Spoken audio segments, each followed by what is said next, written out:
This is Ag Matters PM from the Iowa Agribusiness Radio Network, brought to you by the Iowa Soybean Association, your source for the latest Iowa ag news headlines right here in the heart of the heartland. With reports from our award-winning team of Dustin Hoffman, Riley Smith, Mark Magnuson, and Andy Peterson. Now, from the IARN studios in Des Moines, here's Riley. Hello and welcome to Ag Matters PM on the Iowa Agribusiness Radio Network. I'm Riley Smith.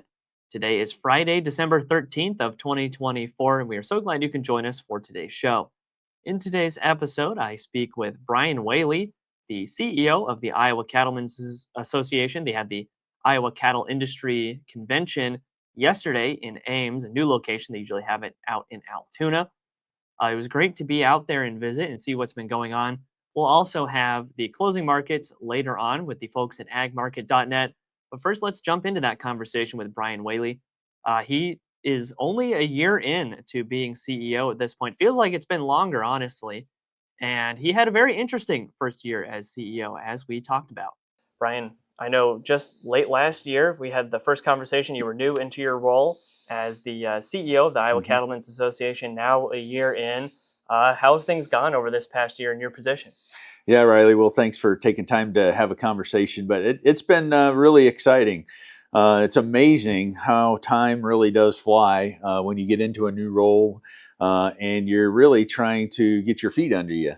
Last year, this time, I think I was 8 days in to the role and had an opportunity to go through this and go through our policy conversations and really opened my eyes to the true impact of what the association can do for our producers and the value that we provide representing them and being their voice.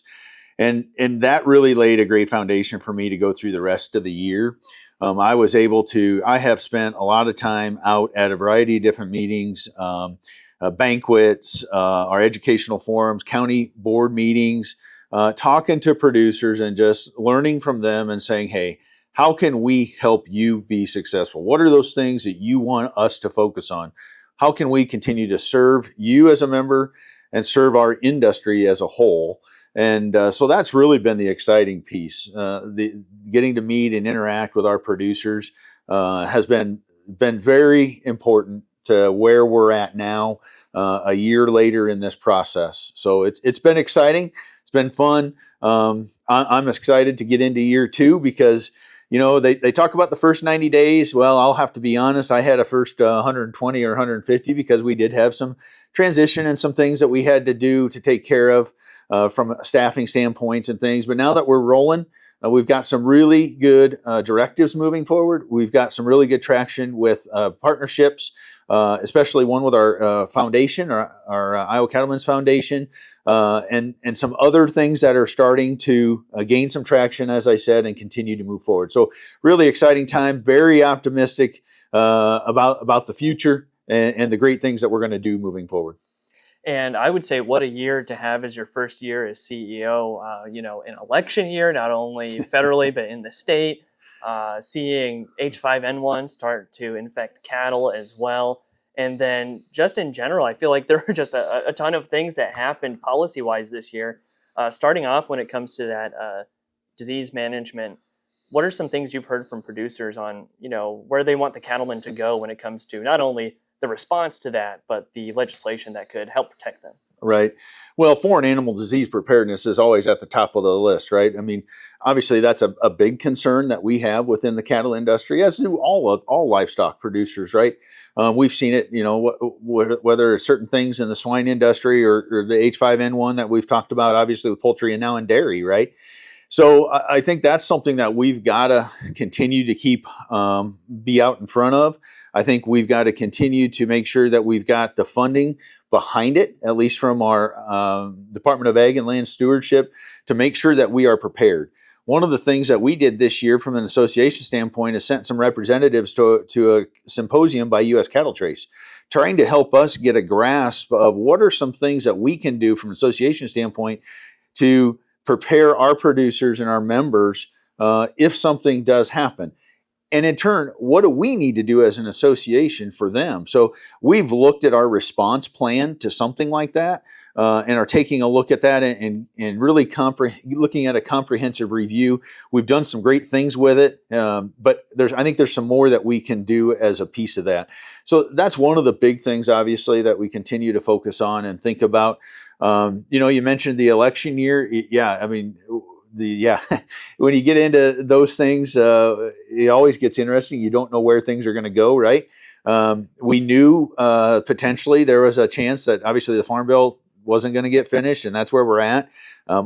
Latest I've heard is that it's probably going to be up in the continuing resolution piece, which that would make sense in terms of where they're at and timing.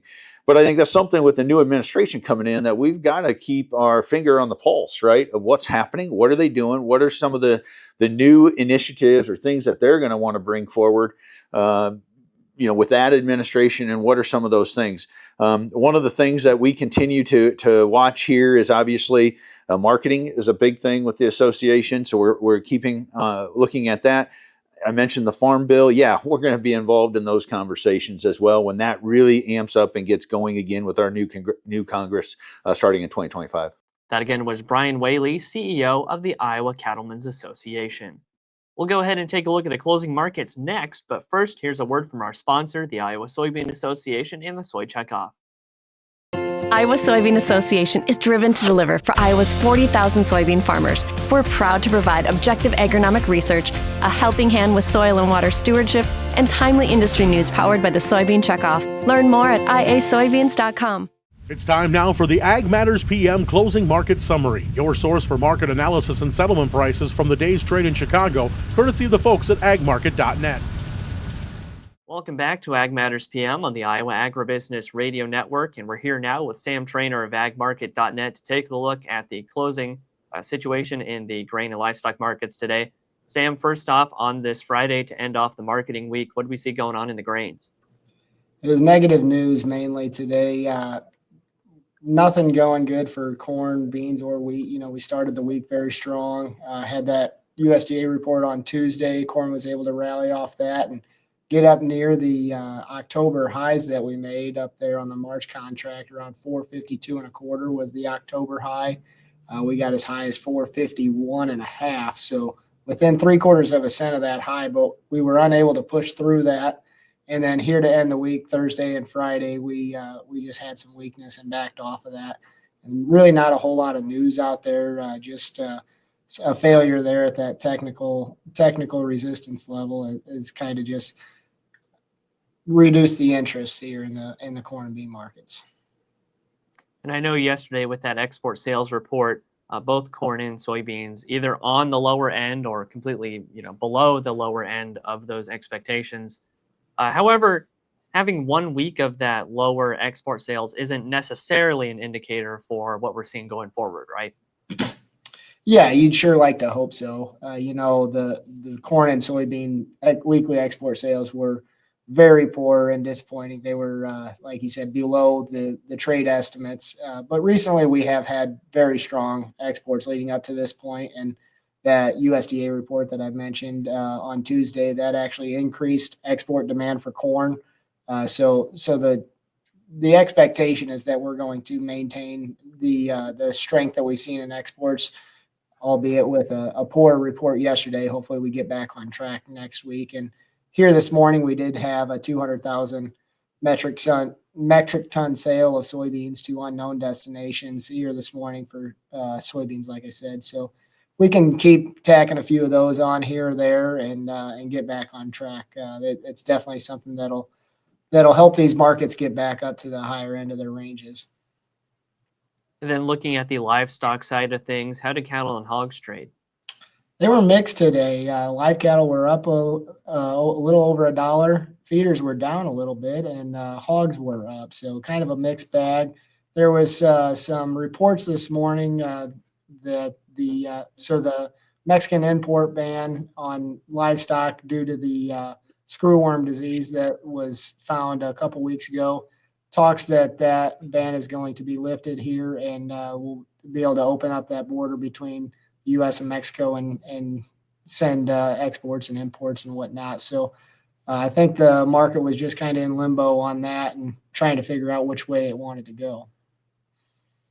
All right, Sam, lots of great information today. For anyone who would like to get in touch with agmarket.net, how can they do that?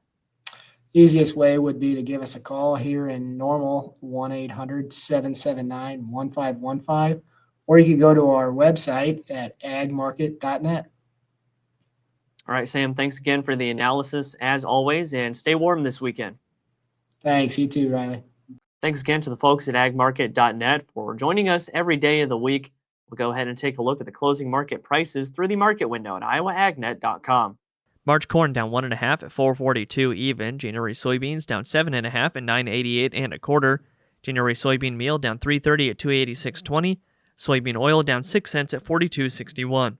Chicago wheat down 6 1/4 at $5.52 1/4. Kansas City hard red wheat down 5 3/4 at $5.57 even. Minneapolis spring wheat down 4.5 at $5.98 even. March oats up 6 3/4 at $3.68 3/4. On the Merc, December live cattle up $1.52 at $193.65. January feeders down 70 cents at $257.65. Lean hogs up $1.12 at $85.60. February pork cutout went unchanged at $93.65. And December class 3 milk down a penny at $18.76. And that's been a check of the markets here on Ag Matters PM. That also brings us to the end of today's episode. You can find all of our content on our website at iowaagnet.com. Also follow us on social media at Facebook, X, LinkedIn, and TikTok, and find our video content as well as previous episodes of AM PM on our YouTube channel. Subscribe and hit the notification bell to see when those videos go live. Don't forget as well our free morning, midday, and closing market podcasts, as well as the Iowa Ag Matters podcast and Pods Potential. You can find those on your favorite podcasting service at Apple, Amazon, Spotify, and Podbean. Also, check out on social media, we do have a Christmas giveaway going on right now. 2 titanium hitch pins that if you are signed up for our newsletter, you're already in the drawing to be selected for that. We will be announcing those winners next Friday, December 20th. From the Iowa Agribusiness Radio Network studios in Des Moines, I'm Riley Smith. On behalf of Mark Magnuson, Andy Peterson, and Dustin Huffman, we thank you for watching. This has been Ag Matters PM.